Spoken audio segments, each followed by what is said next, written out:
Welcome on back, everybody, to another episode of Not Yet Sitting Down with Soul Writer. I'm going to try not pace so much this time like I did last time. My name is Jenna O'Malley. I'm your soul writer. It's good to see you.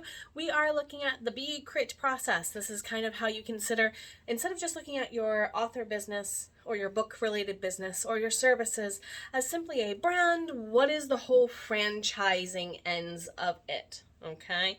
Yes, along the way at this point, you're probably going to start considering things like what swag goes with my books. I'm talking paper swag and not paper swag, right?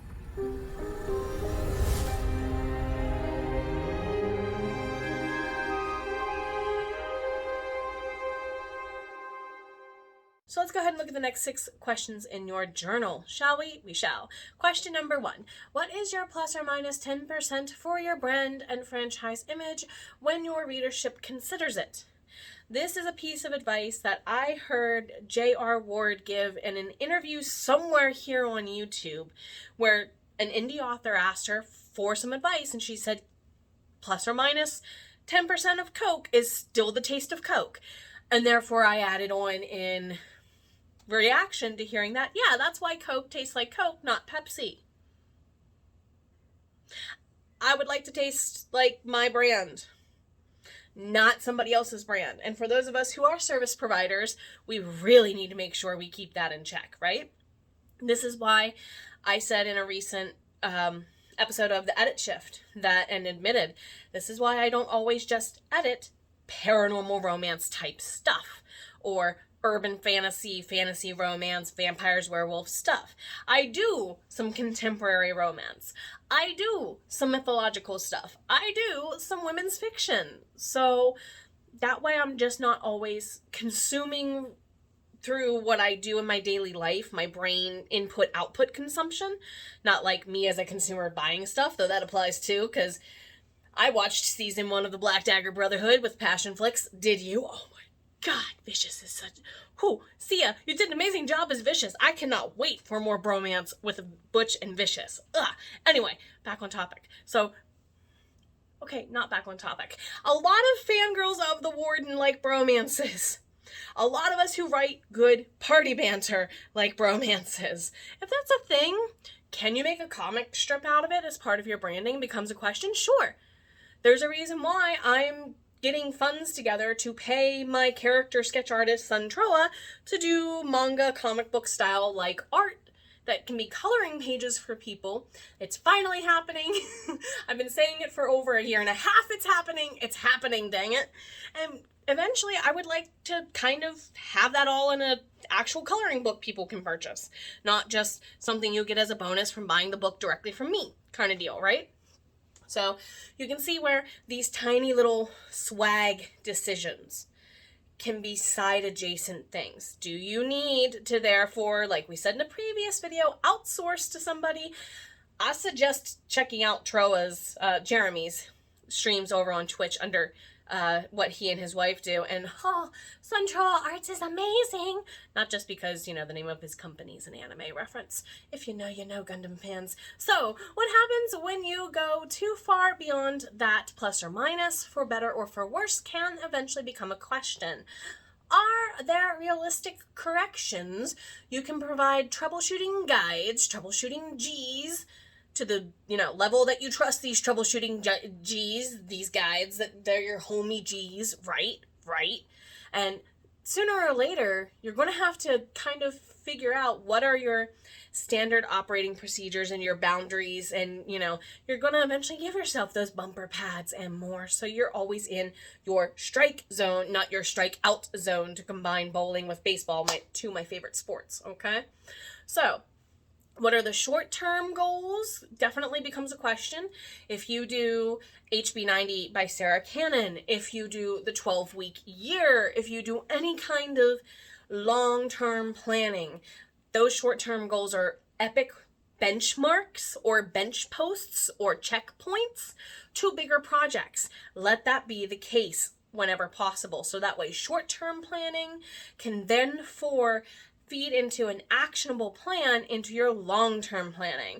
This is why the 2 systems I mentioned work amazingly. This is why I, as someone who studied curriculum development and instructional design for being a teacher, am like, this part of business feels like home, because those of us who have that educational background tend to be really good at seeing those kind of lining up and being met outside of the classroom, right?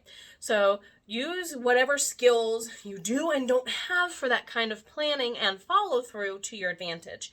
If you need to invest in some program training, definitely check out Sarah Cannon's HB90 program, and of course check out the 12-week year. Resources in the description box below for more information on those.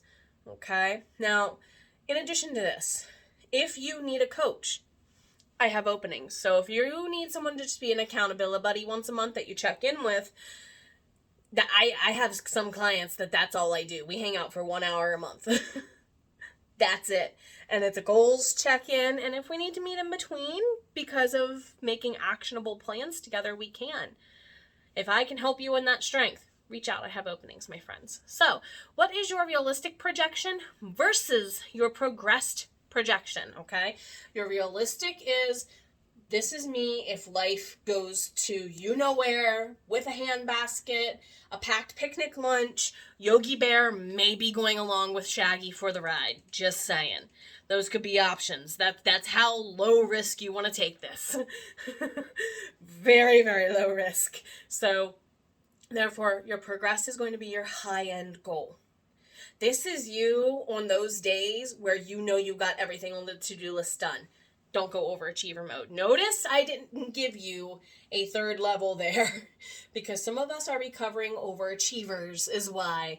And I know all of us will give us a really nice normal goal as a low end, so that overachiever goal is super, super, super, super duper high end. So that's why I recommend the realistic and the progressed. You on your worst day, and you on a day that is getting everything done, okay? Especially for those of you like me who are recovering workaholics and overachievers. Consider those two realms in your planning, okay? And therefore, what response does your health, your most important relationships, and similar have about those risks, and how can you navigate them collaboratively in a safe space held manner for all involved? A lot of you, and I may not have a child who is earth side. Hi, Angel. Hi, Angel baby. I do, as a teacher, know what it looks like to see a family who does this well versus a family that doesn't. It is a skill. And some of you are, as parents, are like, yeah, I learned that skill because I became a parent. I've witnessed students become, not teen parents, but, they hovered around me in their 20s because siblings had me a couple years later applied. I watched them go through the same thing. So it happens. It's okay. That is the time to pick up that skill if you did not. But therefore, communicating becomes the skill everyone is developing in this process, okay? I do have people that are in my inner circle who lovingly call me out. One of them calls me bestie, and the other one calls me sister. Well, two of them call me sister, if I'm being really honest, if I'm talking about Maggie and Baka. Because if either of them speak up, something's wrong. And I get told, my realistic answer is bestie. And then, if certain other people speak up, I know Za's in trouble, right? Right. You know who your people are that'll check you before you wreck yourself applies too in this situation. So always try to navigate it in a mindset of collaboration. If you're not sure how to do that, there's a video. If you do a YouTube search, and I'll try to remember to put it in the description box below, Med School Insiders, Pomodoro. If you search that, it'll bring up the video I'm talking about. It explains the original methodology behind the Pomodoro method, and it comes with not really a script, but kind of a universal application to many interruptions happening, to where you can get some wordage or verbiage on how to say these things to your loved ones. And sometimes, I will be honest, something as simple as, hold that thought.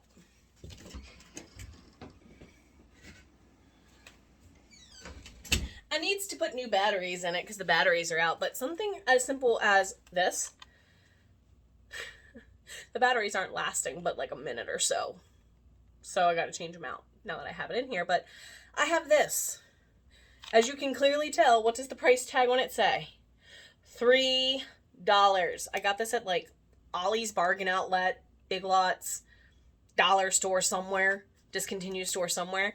And it just Velcros to a patch of like command strips on the outside of my door. As long as I remember, and as long as the light stays lit. This is my signal. I really shouldn't be interrupted unless it's an actual like, hey, you know, class one, you would call me up and interrupt me in the middle of something live kind of deal, right? So those, by the way, if you're wondering where I got the idea for this, Full House. Jesse and Joey had the light for their recording studio, and so do I. It's an easy communication tool. It's a really simple, hey, when that light's on, you need to go ask your dad. Or you need to wait. Right? That becomes a teaching your child how to respect boundaries. And as an adult, some of us are struggling to learn and relearn those lessons in different ways to expand our application of it too.